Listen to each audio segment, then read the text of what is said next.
네, 기독교 영성개론 제8강 중세 후기의 새로운 경건운동 부분을 강의하도록 하겠습니다. 먼저 배경사를 살펴보면 9세기에서 11세기 상당히 교회가 이제 왕권과 충돌하면서 암흑 시대를 겪었습니다. 특히 이제 황제들이 자기 지역의 주교를 임명하는 서임권을 이제 세속 군주들이 가지고 싶어 했습니다. 그것은 교회와 수도원이 상당 부분 이제 토지를 보유하고 있었기 때문에 주교를 자기 사람을 임명하면은 거기서 나오는 이익을 상당 부분 군주들이 차지할 수가 있었죠. 그리고 토지를 확보한다고 하는 것은 결국 많은 기사를 이제 거느릴 수 있는 것이고, 그것은 또 자기의 이제 왕권을 강화할 수 있는 기회가 되기 때문에 서임권을 가지고 싶어 합니다. 그런데 이 서임권을 세속군주가 갖다 보니까 이제 형편없는 이제 주교들을 임명하죠. 그러면 자연스럽게 이제 성직 매매가 일어납니다. 그리고 성직자들의 성적인 타락도 이제 발생하죠. 그러다 보니까 이제 거기에 저항해서 이제 싸우는 집단이 나타나게 되는데, 그 사람들이 바로 이제 클루니 수도회였습니다. 11세기. 그래서 11세기 클루니 회는 이제 사제들이 이제 결혼하는 거 다 반대해서 이제 성직자들이 이제 성적 생활을 중단하도록 이제 그렇게 했고요. 교황을 뽑는데 그 이탈리아의 귀족들과 황제가 개입하지 못하도록 후기경단으로 하여금 이제 그 교황을 뽑도록 이제 그런 제도를 만들었습니다. 그래서 이제 콘클라베라고 하는 것이 생기죠. 이 콘클라베는 이제 안으로 걸어 잠근다 하는 뜻인데, 교황이 이제 서거하면 전 세계의 추기경들이 다 모여가지고 한 사람의 교황을 선출할 때까지 수도원의 문을 걸어 잠그는 겁니다. 그리고 그 안에서 이제 투표를 해서 한 사람의 교황을 선출하면 이제 다시 문을 열고 새로운 교황이 탄생하는 그런 제도가 생기게 된 겁니다. 그리고 이제 12세기에 가서 이제 시토 수도회는 베네딕트 수도회의 그 수도 규칙을 이제 엄격하게 지키겠다라고 하는 원칙으로 이제 그 시토회가 시작이 되면서 수도원 개혁을 또 이제 하게 되는 거죠. 베르나르라고 하는 그 유명한 영상가를 시토회에서 이제 탄생시킵니다. 11세기에서 13세기에 이르는 동안 한 175년 어간에 이제 십자군 전쟁이 일어납니다. 이 십자군 전쟁이 일어나는 동안에 서방과 동방 사이에 문명이 교류가 되고, 또 이슬람으로부터 이제 많은 발달된 문명과 철학이 이제 소개가 되죠.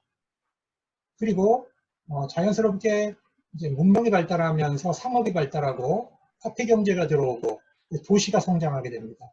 그러면 그 도시 안에서 이제 학문이 발달하고 이제 대학이 발전하게 되죠.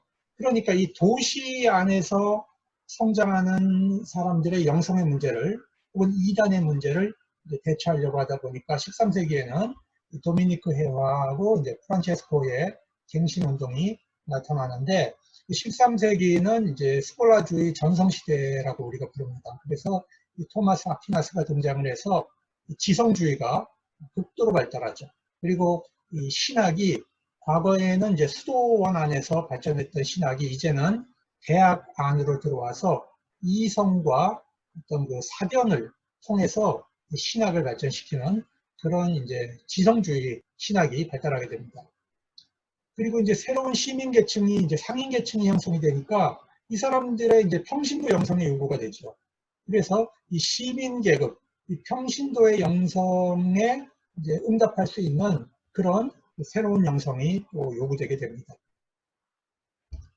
그리고 이제 우리가 중세 후기로 들어가는데요. 14세기, 15세기는 흑사병이 이제 돌아서 엄청난 유럽의 인구가 이제 죽어나가는 겁니다. 피할 방법이 없죠. 그래서 사람들은 이거를 이제 하나님의 심판으로 여겼고, 참회, 고행, 금욕, 이런 이제 영성 주제들이 발달하게 됩니다.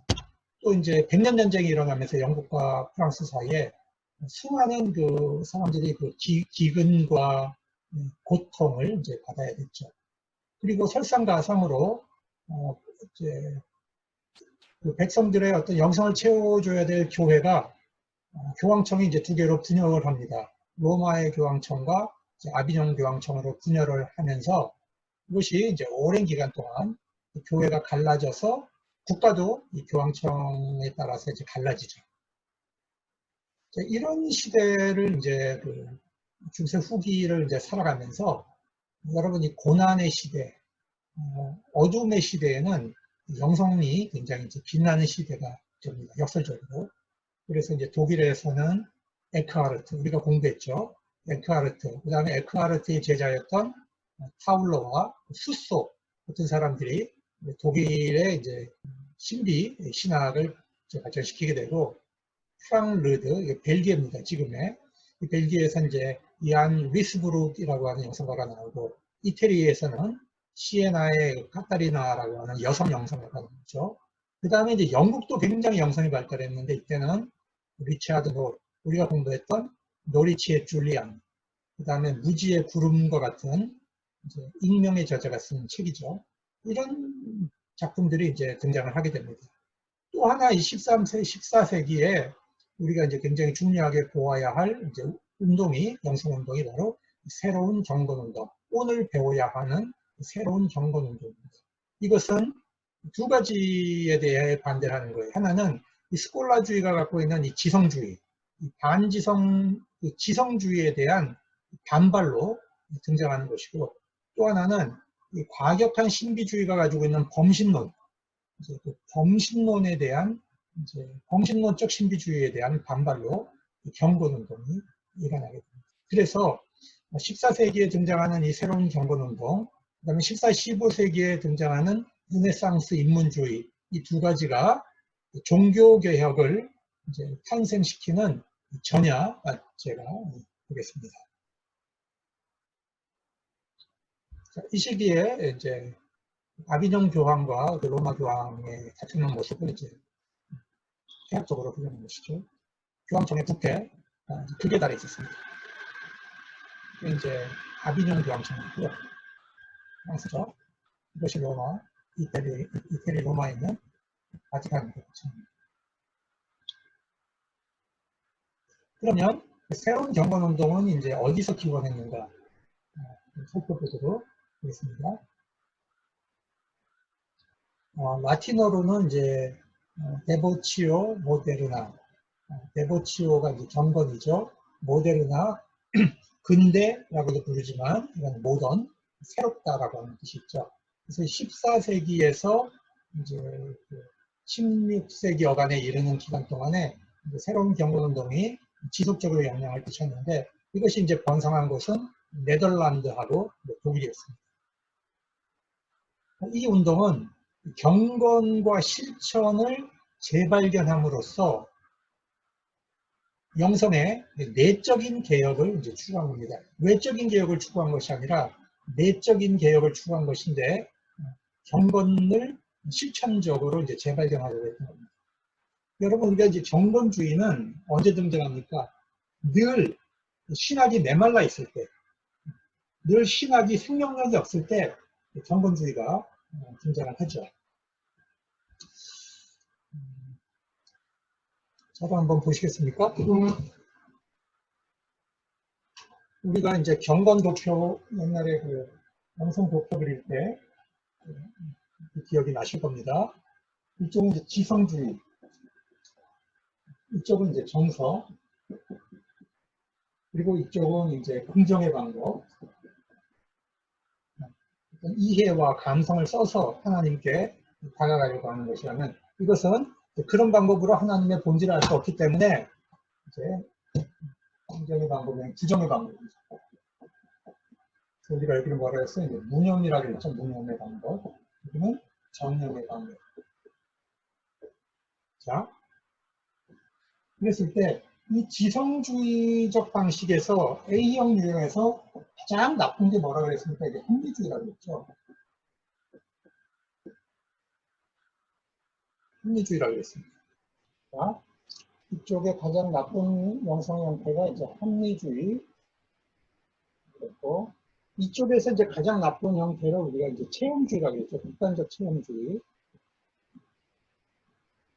자, 이쪽에 나쁜 거는 우리가 이제 고행주의라고 하지 않았습니까? 자, 이쪽은 우리가 정적주의.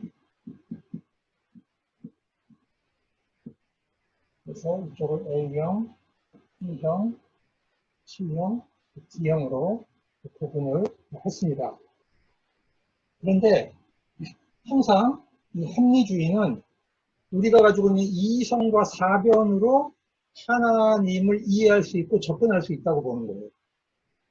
그래서 어떤 체험이나 이제 정서나 감정적인 요소들을 굉장히 천한 것으로 보고 부정하려고 하는 것이 합리주의적 양성입니다. 근데 스콜라주의가 14세기, 13세기 스콜라주의가 이쪽으로 갔어요. 극단적으로. 그러다 보니까 거기에 대한 이제 반발로 등장하는 것은 이쪽입니다. 이쪽. 그래서 경건주의는 이제 이쪽에서 나오잖아요. 항상. 그래서 14세기, 13세기의 스콜라주의에 대한 반발로 14세기에 새로운 경건 운동이 이제 나오게 되는 겁니다. 그 다음에 우리가 17세기에 가면은 개신교가 종교개혁 이후로 종교개혁에서 나온 교리를 절대적으로 만들어서 교파를 절대화시켰죠. 그래서 칼벤주의 아닌 거면 다 이단이라 그랬고, 루터주의는 루터교 아닌 건 다 이단이라고 그랬고, 이렇게 자기 교파를 절대화하는 시대를 우리가 개신교 정통주의라 그래요. 개신교 정통주의. 13세기에는 뭐였죠? 카톨릭 스콜라 정통주의였잖아요. 이거는 개신교 정통주의예요. 그 개신교 정통주의에 대한 반발로 17세기에 이제 뭐가 나옵니까? 17세기 독일의 경건주의가 나오는 거죠. 그 다음에 18세기에 가면은 계몽주의가 나오잖아요. 그죠? 이 계몽주의는 또 철저하게 인간의 이성, 합리주의를 이제 추구하게 됩니다. 그래서 신학이 굉장히 계몽주의적이고 합리주의적인 그런 방식을 따라가게 돼요. 특히 영국의 성공회가 굉장히 그렇게 됩니다. 그러다 보니까 영국의 어떤 성공회의 딱딱한 신학에 반발하고 나오는 게 18세기 감리교를 이제 창시했던 웨슬리. 웨슬리가 이 성공의 딱딱한 것에 대한 반발로 이제 경건주의의 영향을 받으면서 이제 감리교 운동을 하게 되는 거죠. 미국에서는 조나단 에드워드 나오죠. 그래서 이 복음주의 부흥 운동이 바로 계몽주의에 대한 반발로 나오게 됩니다. 그래서 항상 이렇게 차갑고 이렇게 건조한 영성의 흐름이 있으면 그 반대극부에는 항상 따뜻하고 정서적인 그런 영성이 등장하게 되는 거죠. 그러면 경건주의는 뭘 강조할까요? 지성의 변화보다는 내면을 강조하게 되죠. 그래서 마음의 회개, 실천적인 것을 강조합니다. 사랑을 실천하는 것을 강조하게 됩니다. 모든 경건주의는 사랑을 실천하는 것을 강조합니다. 그리고 시련이 올 때 인내하고 그리스도의 그 제자직, 사도직을 어떻게 살아갈 것인가. 그리스도의 인간성을 모방하고 싶어 하는 이런 이제 삶을 살게 되죠. 그리고 재밌는 것은 굉장히 이제 정서적이면서 개인 기도를 강조한다는 거예요. 공적인 예전에서 드리는 그 기도와 개인의 기도 영성이 분리되기 시작합니다. 그래서 16세기에 가면 개인 영성이 이제 공동체 교회 영성과 굉장히 분리되어서 나타나는 이런 현상을 우리가 발견합니다. 개인이 주체로서 등장하기 시작했다. 우리가 영성에서 이렇게 볼 수도 있겠습니다. 카톨릭 교회가 강조해오던 이제 성장 모델, 상승 모델 이런 것은 이제 받아들이지 않죠. 예수님의 인성을 모방하는 영성, 그것을 강조하게 됩니다. 새로운 경건운동을 이제 출발했던 사람은 우리가 일반적으로 이제 영어식 표현으로 그루테라고 합니다. 그루테. 그런데 이분이 이제 네덜란드 사람이잖아요. 그래서 네덜란드식 발음을 그대로 이제 제가 썼는데 히어트 크로트라고 합니다. 데벤테르에서 출생을 했고 그 당시에 이제 대학 교육을 받은 굉장한 지성인입니다. 그리고 이제 사제 서품을 받지는 않았고 디콘, 부제 서품을 받고 순회 설교할 수 있는 자격을 이제 주교로부터 받습니다. 그래서 이제 순회 설교를 하는데 이분이 이제 그 사제의 성적인 타락을 비판을 했고요. 수도사들이 타락한 것 비판을 했고, 평신도의 도덕성 타락을 비판했고, 교회와 교회 부패와 이단을 이제 비판합니다. 그리고 이제 그리스도의 제자직을 강조하죠. 이러다 보니까 자연스럽게 기성교회로부터 또 어떤 이제 전통적인 수도회로부터 프로토가 굉장히 이제 좀 박해를 받게 됩니다. 이 프로토가 이제 보여드리는 책은 이 시간의 책으로 번역이 되는 일종의 묵상집입니다. 묵상집. 그래서 이것은 어떤 예전이라든지 아니면 이제 전통적으로 내려오는 여러 가지 그 영성 문서에서 중요한 영성 구절들을 뽑아가지고 이제 그 개인의 묵상에 쓸 수 있도록 만든 그런 책입니다. 프로토가 이제 이 작업을 했던 것이죠. 자, 프로토의 영적 공헌을 한번 보겠습니다. 프로토는 청년들에게 수도원을 이제 개혁할 것을 촉구합니다. 편지를 써서 보내면서 이제 격려도 했고, 아까 말씀드렸던 시간, 호라이움이라고 하는 이 시간의 책을 만들어서 개인 기도, 공동체 기도를 이제 촉진시켰죠. 그러니까 이 개인 기도를 발전시켰다라고 하는 것은 결국 어떤 영성을 추구하는 겁니까? 이것은 자기 내면의 영성을 발전시키는 것을 굉장히 이제 강조하는 것이죠. 그리고요, 이 프로토의 이제 영향을 받았던 이제 많은 그리스도인들이 이 신앙 공동체를 만듭니다. 그 신앙 공동체는 이제 공동생활 형제단, 공동생활 이제 자매단을 만드는데, 이것은 수도 소원을 하지 않고 평신도들과 사제들이 어떤 그 신분의 차별을 넘어서 사도적인 삶을 사는 공동생활을 하는 것입니다. 이 형제단, 자매단이 교육을 실천하는 거예요. 이 기독교인의 양심을 형성하고 공동체 정신을 함양하기 위해서 자국어를 사용해서 어린아이들을 가르치는 무상교육을 하는 학교를 굉장히 발전을 시킵니다. 그래서 이 학교의 영향을 받은 이제 선생님들이 훗날 종교개혁자인 에라스무스라든지 루터, 그 다음에 칼뱅, 그 다음에 카톨릭 종교개혁자 이냐시오 로욜라, 이런 사람들에게 영향을 주게 됩니다. 또 이제 그 교육 개혁과 관련해서 기숙사 학교를 만들어요. 그래서 소년 소녀들이 함께 공동 생활을 하면서 신앙 지도를 받으면서 공부할 수 있는 그런 이제 기숙사 학교 제도를 발전시켰는데, 이런 것들이 훗날 유럽의 교육의 무상 제도, 무상 교육 제도를 만드는 이제 기초가 됩니다. 그리고 아이러니한 것은 원래 이 새로운 경건 운동이 반지성주의적 관점에서 이제 공동생활 형제단도 만들고 영성운동을 하게 되잖아요. 그렇지만 그럼에도 불구하고 이분들이 이제 도서를 수집하고 독서하고 필사를 하고 그 도서를 이제 교환해서 보고 이러는 과정에서 도서관이 만들어지는 겁니다. 그 공동체 안에. 그 공동체 안에 도서관이 축적이 되면서 학문을 발전시키는 그러한 역할을 하게 됩니다. 이분들은 이제 원래 자료로 돌아가려고 했고요. 영성 자료. 그 다음에 이제 필사 자료 훈련시켰어요. 그래서 이제 교회 전통이 남겨놓은 영성 작품들을 손으로 베끼는 작업을 합니다. 그렇게 해서 이제 개개인들이 자기가 읽은 그 독서에서 좋은 말씀들을 뽑아가지고 이걸 컬렉션하는 그런 문화가 형성이 돼요. 그래서 개인의 도서, 개인이 선호하는 영적 도서들이 이제 각자가 다 이제 갖추게 됩니다. 그러니까 영적으로 독서한 것을 기록해서 남기는 그런 이제 영성 문화가 발달되게 된 겁니다. 자, 이제 공동생활 형제단과 자매단에 대한 이야기를 해보겠습니다. 프로토가 이제 죽었어요.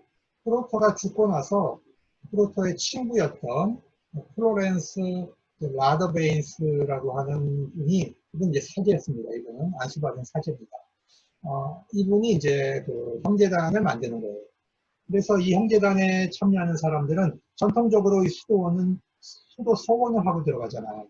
그런데 수도 서원을 하지 않고 이제 그 형제들이 수사들이 모여가지고 공동생활을 하면서 요리하고 청소하고 재봉 일을 합니다. 그러면서 영성적으로 이제 기도하고 회개하고 렉처 비비나 영적 독서하죠. 그 다음에 이제 경건서적을 필사하는 일을 통해서 돈을 벌었습니다. 그 당시에는 이제 책이 비했기 때문에 경건서적을 필사해서 그것을 필요로 하는 사람에게 이제 판매해서 이제 거기서 나온 수익금으로 공동체가 살아가는 그런 삶을 살았어요. 그런데 이제 자매단은 순회 설교를 한다든지 사도직인 어떤 삶을 사는 그런 일은 하지 않았고 옷감 짜는 일을 하면서 이제 기도 생활을 했죠. 이 형제단과 자매단은 교리보다는 겸손한 삶, 사랑, 아주 단순한 생활, 그 다음에 도덕적인 실천, 이런 삶을 살면서 영성을 발전시켰어요. 그러다 보니까 기존의 이 탁발수도회가 이제 비난한 겁니다. 기존의 탁발수도회처럼 수도서원도 하지 않으면서 독립된 구조를 가지고 있으면서 탁발수도회 삶을 사니까 기존 수도회는 이제 그걸 비난했죠. 자, 이분들이 했던 이제 영성훈련을 한번 보면 주로 그 짧은 명상 기도를 합니다. 성경을 읽고 성경에 나오는 메시지를 가지고 짧은 명상 기도를 합니다. 그리고 성경 구조를 암송하면서 특별히 예수님의 공생애의 삶을 깊은 명상을 하면서 자신을 그 안에다 집어넣는 예수님의 공생애의 삶의 이야기 안에 자기를 그 안에 투사해서 거기서 예수 그리스도를 만나는 이런 식의 이제 영성훈련을 한 겁니다. 그런데 이게요, 나중에 이냐시오 로욜라가 상상을 통한 어떤 관상기도 하는 거예요. 명상에서 이제 상상의 관상을 하는 그 훈련을 이제 영신수련에서 집어넣는데 이게 바로 공동생활 형제단이 했던 영성훈련 방법을 이냐시오 로욜라가 받아들인 겁니다. 렉쇼 디비나 할 때 이제 여러분이 한번 그거 해보세요. 성경을 읽으면서 이미지를 사용해서 그 성경의 극중의 인물로 자기가 들어가는 겁니다. 예를 들면 이제 사도가 될 수도 있고, 거기서 이제 구경꾼이 될 수도 있고, 아니면 자기가 환자가 될 수도 있고, 아니면 자기가 율법학자가 될 수도 있고, 자기가 그 상황에 들어가서 그 상황에서 내가 무엇을 배워야 하는가. 거기서 예수님이 나에게 지금 하시는 말씀이 무엇인가 듣는 겁니다. 그런 훈련을 이제 하면서 예수님의 성경을 통해서 만나는 그런 일종의 그런 영성훈련 방법입니다. 새로운 경건운동에서 가장 이제 뛰어난 작품으로 평가되는 그리스도를 본받아라고 하는 책을 쓴 토마스 아켄피스 사람에 대해서 살펴봤습니다. 토마스 아켄피스는 이제 본명이 아니고 이건 이제 가명입니다. 가명. 그리고 이제 캠피스 출신의 토마스다 이런 뜻이에요. 아켄피스는 네덜란드의 이제 캄펜 출신이고요. 어거스틴 수도회의 이제 그 수도사이면서 안수받은 사제입니다. 이분은 이제 저술하고 설교하고 또 필사하고 신입으로 들어온 수사들을 지도하는 그런 삶을 쭉 살았는데 아켄피스가 이제 중요한 책을 두 개 남깁니다. 하나가 이제 프로터 전기, 그다음에 자기의 선생님이었던 라더 베인스의 전기를 쓰고 그리스도를 본받아라고 하는 책을 쓰죠. 그리스도를 본받아 이거는 사실은 모든 영성가들의 목적이죠. 모든 영성가들이 꿈꾸는 목적이 그리스도의 품성을 담는 것이죠. 그리스도 안에 있는 하나님의 형상을 회복하는 것이죠. 그 다음에 그리스도의 마음을 본받는 것이죠. 필리포스 2장에 나와 있는 이것이 바로 영성 생활을 하는, 수도 생활을 하는 사람들의 사실 최종 목적입니다. 그래서 아켄피스는 공동생활 형제단에 들어와서 수련하는 사람들이 어떻게 이제 수련자의 태도를 가질 것인가 하는 그런 입문서로서 그리스도 본받아를 쓴 겁니다. 그러니까 경건 훈련을 위한 저술로서 이 책을 쓴 것입니다. 그 내용은 아까도 얘기했지만 그리스도의 공생애와 순환을 명상하는 겁니다.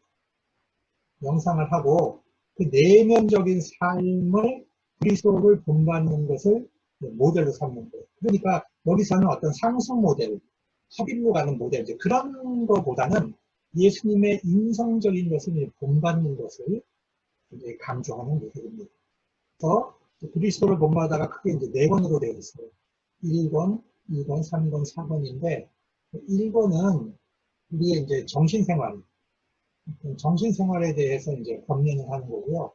두 번째로는 우리의 내면적 생활, 권면을 하는 거고, 세 번째는 우리의 내면에 대한 이제 위로, 끝으로 이제 성찬을 통해서 그리스도와 연합하는 거예요. 그래서 이 구조는 1권은 정화, 두 번째는 조명인데 이건 능동적 차원의 조명이에요. 3번부터는 하나님 편에서 오는 수동적 의미의 조명입니다.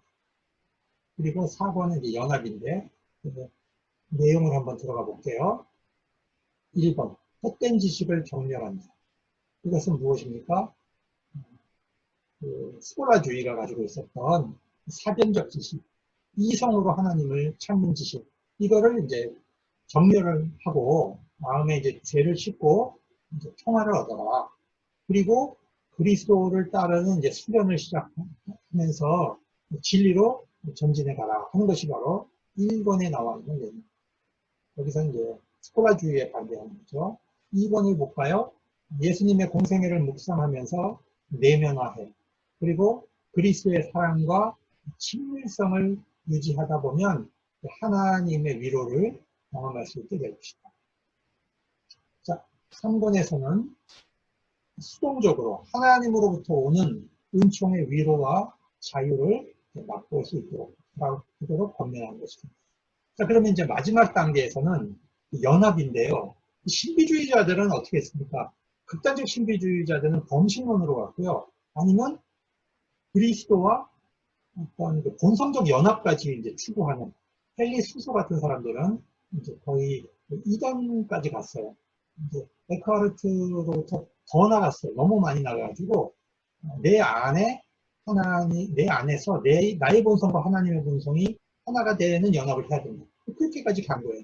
그러면 결국 뭐냐면 내가 인간 안에 있는 이 마음이 하나님이 돼버리잖아요. 내가 힘이 되잖아요. 이런 위험한 신비주의까지 갔거든요. 그래서 이 새로운 경건운동은 우리가 신뢰할 수 있는 연합은 성찬을 통해서 그리스도와 연합하는 것이다. 이렇게 이제 본 겁니다. 그래서 주관주의, 감성주의의 위협을 극복할 수 있도록 도와주고. 그러니까 우리가 이제 이 도표로 다시 돌아가 보면,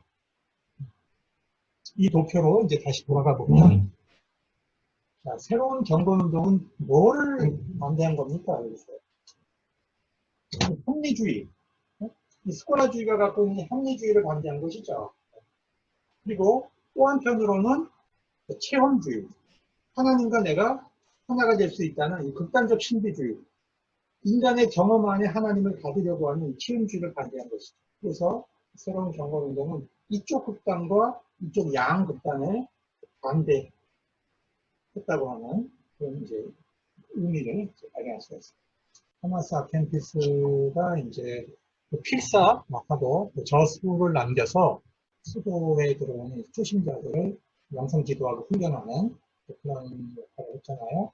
그래서 이제 이런 그림이 있는 것이고요.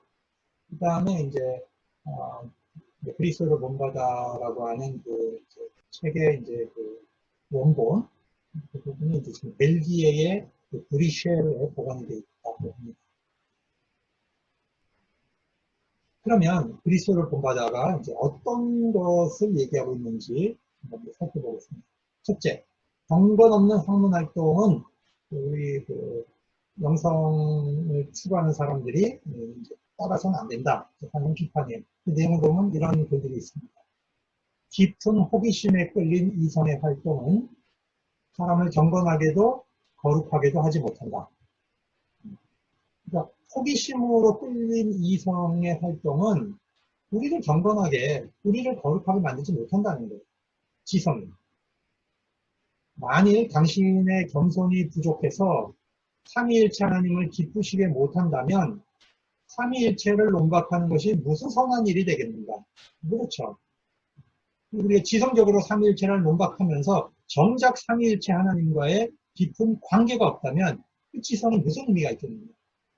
당신을 교만하게 하는 많은 지식보다 겸손하게 하는 적은 지식이 훨씬 유익하다. 은혜로 조명을 받은 사람의, 경건한 사람의 지혜와 학문 연구를 통해 얻은 지식 사이에는 커다란 차이가 있다. 우리가 이제 한번 깊이 새겨보아야 할 우리가 신학을 공부하는데 우리가 이 신학이 우리를 경건하게 만들지 못하고 영적으로 겸손하게 만들지 못하고 하나님과 깊은 관계를 만들어주지 못하고 교만하게 만든다면 그것이 무슨 유익이 있겠느냐. 목회자를 만드는 데 있어서 우리 신학 공부가 어떤 영성적 차원이 결여되어 있다면 무슨 의미가 있겠느냐. 그런 얘기를 지금 하는 거죠. 그 다음에 미래 구원을 얻기 위해서 내가 공로에 집착하면서 현재의 하나님과의 깊은 관계에는 무관심한 그런 신학을 비판하는 것입니다. 친구와 이웃을 의존하지 마라. 영혼의 복지를 미래로 미루지 마라. 이건 찔리는 말이죠. 영성생활하는 걸 우리가 자꾸 미루는데 사람들은 너의 생각보다 더 빠르게 너를 잊어버릴 것이다. 다른 사람의 도움을 신뢰하는 것보다 너의 앞에 선함을 두는 것이 훨씬 더 나은 일이다. 세 번째로 내세 구원을 위해서 공로를 강조하다 보니까 사람들이 자꾸 쓸데없이 유물에 의존하게 됩니다. 많은 사람들은 성자의 유물을 방문하기 위해 여러 장소를 서둘러 찾아갑니다. 그러나 보라, 당신은 여기 제단 위에 내 앞에 계십니다. 무슨 얘기냐면 성만찬. 성만찬으로 바로 우리 앞에 계신다. 예수 그리스도는 성만찬으로 우리 앞에 계신다. 종종 새로운 것을 보기 위한 호기심과 열망은 순례를 가도록 만든다. 그 결과 그들의 삶이 바뀌는 경우는 드물다. 순례를 다녀와서 그 사람이 바뀌었냐? 안 바뀌었다는 거예요. 그래서 경건의 본질은 공로를 찾는 것이 아니고 예수 그리스도의 현존을 우리가 의존하는 것인데 성찬에 참여함으로써 구체적으로 그리스도와 만나는 그런 참여를 의존하는 것입니다. 그래서 그리스도를 본받아 이 책은 중세 전통이긴 하지만 공로주의에서 상당히 벗어나는 그런 입장을 볼 수가 있습니다. 그리스도의 사랑, 우리가 이제 덕이라고 하면 이제 사랑이죠. 그리스도의 사랑을 내면화라는 거죠. 그리스도의 사랑을 실천하는 것은 우리가 도덕주의적 관점에서 얘기하는 것이 아니고 그리스도의 말씀에 순종하는 차원에서 그리스도의 사랑을 실천하는 것입니다. 자, 우리가 여기서 볼 때 중세 서방의 영성은 그리스도의 영성, 그리스도의 인성에 또 그리스도의 인성이 받은 순환에 굉장히 이제 집착하고 거기에 이제 밀접한 관계를 맺으려고 하는 경향이 있는 것을 발견합니다. 그러면 이제 새로운 경건운동이 주는 영성의 목표, 우리가 영적으로 변화가는 것이고 주님을 향해서 우리가 의지적인 결단을 하고 나의 뜻을, 인간적인 뜻을 하나님의 뜻에 굴복시키는 훈련을 하는 것이 바로 영적인 변화라고 합니다. 그래서 내 마음의 정화를 얻고 내면의 결단을 가져오게 하는 것. 이것이 이제 경건운동이 굉장히 강조한 것입니다. 도덕적으로 진보하는 것이 목표가 아니에요. 도덕적으로 진보하는 것은 일단 수단입니다. 수단. 결국에는 그것을 통해서 뭘 얻고자 하는가? 내가 영적으로 변화돼서 주님을 닮도록 나의 의지를, 나의 뜻을 하나님에게 굴복시키는 훈련을 하라고 하는 것이 경건운동의 목표였습니다.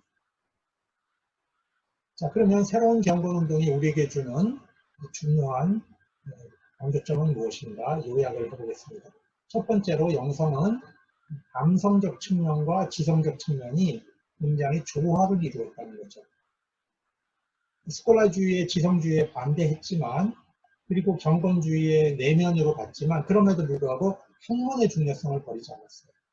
그리고 너무 극단적 감성주의로 가지 않고 예수 그리스도의 성만참을 통해서 그리스도와 만나려고 하는 그런 건강한 양성이 유지되고 있습니다. 그 다음에 이 공동체 생활 안에는 수사와 통신도의 담을 허물고 모두가 형제로서 함께 생활을 하는 그런 어떤 신도 영성이 굉장히 강조되는 그런 측면을 볼 수 있습니다. 그 다음에 또한 하나님의 말씀을 묵상하잖아요. 짧게 명상하죠. 그것과 주관적인 경험을 조화시켰어요. 그래서 객관적인 계시로서의 말씀과 주관적인 경험으로서의 체험을 조화시키고 있죠. 그래서 이 운동은 인문주의와 종교개혁의 전야제 역할을 할 수가 있었습니다. 개인의 자유를 신장시켰고요. 고전은 이제 굉장히 필사했고, 금욕주의가 갖고 있는 어떤 영적 타락을 경건주의로 그것을 이제 극복해 나가는 이제 공헌을 할 수가 있었습니다. 이렇게 해서 새로운 경건운동에 대한 강의는 이제 마치겠습니다.